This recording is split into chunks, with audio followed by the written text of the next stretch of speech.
Hey everyone, it's Mike Andes, and you're listening to the Business Bootcamp podcast. Today's going to be a different episode, kind of explaining what I'm doing right now, a big business decision we've made recently, and not really talking about a subject as much as just what's up and why we made this decision at Augusta Lawn Care, and I think you'll be able to learn something from it. And before we get into today's show, though, a big thank you to today's sponsor, which is Gusto. If you haven't already, go to gusto.com/bootcamp. As we're going to be talking about in the episode today, starting a new business, there's a lot of things you have to do. A lot of things you have to, software systems and bank accounts and credit cards and equipment and vehicles and employees. One of the things that you want to take off your plate is getting set up correctly with setting up your employees and paying your payroll. And so I highly recommend gusto.com/bootcamp. Check that out as a way to make sure you streamline for a very, very cheap cost your payroll, your automatic deposits, and all things employees. Check it out today. Go to gusto.com/bootcamp.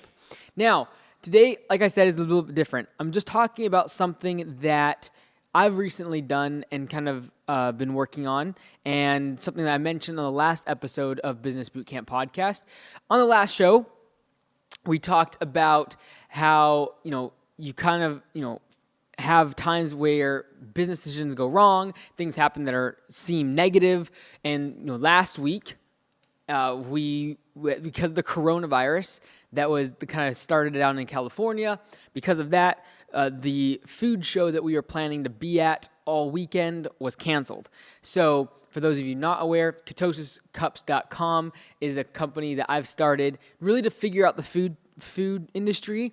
There's a few things that are very specific to that industry I wanted to learn, I still want to learn, and I thought it would be a great way to do that. So we launched this product. It's gone really well, and we were really hoping to go wholesale and really start getting larger accounts down at this food show called Expo West, or Natural Food Expo, or whatever you want to call it.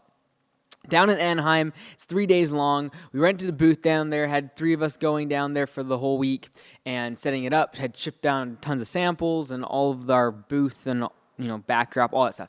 Anyways, then 2 days before we're supposed to fly out, the event is canceled. Well, it's postponed for like 6 months. And so like I mentioned on the last podcast, it was like a big negative. It was like not fun. That was on a Monday. No, wait, let me get this right. That was on a Tuesday evening, all right? So Tuesday at 5 p.m., they canceled the show. They canceled the whole expo. There's like 80,000 attendees usually. There's over 4,000 exhibitors. We were one of those. And so, really kind of disappointed. Obviously, to protect the attendees, protect the event, from a liability standpoint, as well as just everyone's health there, they had to stop the event. And all the buyers from like the big retailers and Whole Food distribution networks, all of them, they were pulling out as attendees. And so they had to cancel the event. A lot of the exhibitors were even starting to pull out. And so, that's 5 o'clock on a Tuesday evening. That evening, I'm currently listening to a book about Sam Walton, who started Walmart. And I was working out, and I started thinking about, well, why don't we also start some corporately owned franchise stores? Because right now, as you know, Augusta Lawn Care Services is the company I own. We do lawn care and landscaping, and we franchised last fall. We now have 13 locations across the country, or we did last week. And so now we're at 14 this week. But anyway, so that Augusta Lawn Care, I was thinking about that. I was working out. A lot of things that ideas I come up with is when I work out. And so I come up with this idea. I'm like, why don't we start another corporately owned store for Augusta? And there were several things that I wanted to do this for already, and that is number one, I'd be able to get really good information for the franchisees that are just starting out. So the companies in the lawn care landscaping industry, they already have an established company. A lot of those are the franchisees that are switching over to Augusta Lawn Care. They're converting their brand. But then there's also other people that are coming into the system. They've never done landscaping, they've never done lawn care, and they are starting from scratch. And I wanted to do that again, and I wanted to get some really good numbers and data and analytics for them, as well as okay, this is your budget, spend it in this format, on these certain advertisement, and you're going to get this result, right? And I wanted to duplicate that several times and get really, really good numbers.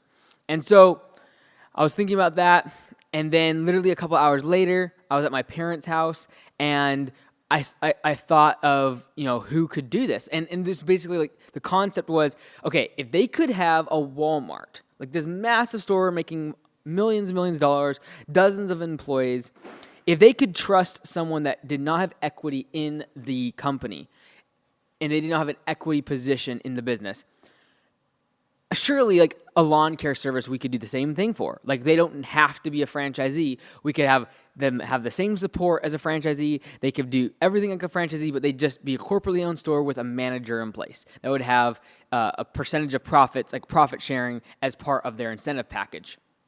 And so, surely that could happen. Well, turns out the next day, I meet the person I have in mind and talk to them and say, hey, look, this is what I'm thinking. I would like to start another location, like 20, 30 miles away, and we'd like you to be the general manager. Here's what we're thinking. It'd be brand new.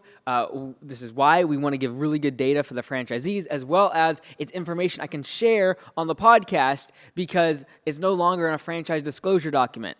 And so I'm able to kind of especially on landscape business course, because for landscapers, talk about how much we're spending on budgeting for marketing and where we spent the money and all the problems that we're facing as a small getting started business. So no longer will this big company is established. It's like just starting out in a storage facility, 1 or 2 trucks, just getting started with an employee. Like, this is really, the starting point, step one, square one of starting a lawn care business. And I'm going to be able to chronologically show that again, right? I did that in landscapebusinesscourse.com. I was able to show my first 3 years what I did step by step by step. But now I get to do the same thing, except now it's 6 years later. Things have changed. Marketing tactics have changed. We've implemented other systems. We have a command center. We have P4P. We have the systems for those. So, like, those are things that are going to be really, really valuable. So I'm really looking forward to that. So anyways, Tuesday, 5 o'clock, show is canceled. In my mind, not even thinking about opening more corporately owned stores, right? That evening, thought about it. Definitely something I wanted to do. It's definitely something, I take that back. I've kicked around the idea of expanding down the I-5 corridor, so down like Washington State, because we're up at the very top. I've played with the idea of going down, and I've always known that there'd be a lot of benefits for the franchisees if we owned more stores and we're able to have a very, very duplicate, like, show them a budget for every single one, show them where the money was spent, and then be able to say, hey, like, copy this.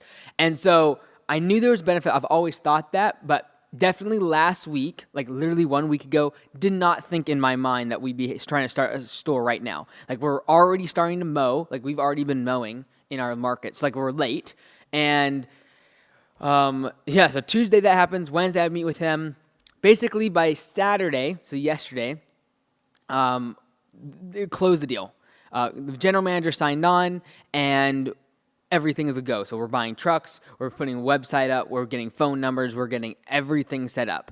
And it's so cool. Like, there's definitely, as being an entrepreneur, there's just nothing that beats the startup phase of a business, and I love it to death.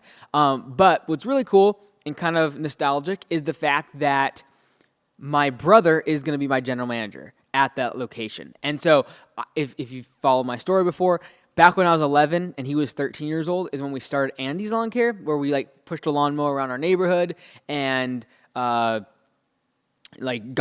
started mowing lawns and making money, pay our way through college, blah, blah, blah. Then I started Augusta. He went, finished his schooling to become a teacher. He became a teacher. And so, I started Augusta. Well, now it's kind of coming back full circle. He's going to be the general manager in this new location. So that's really cool. I'm looking forward to that.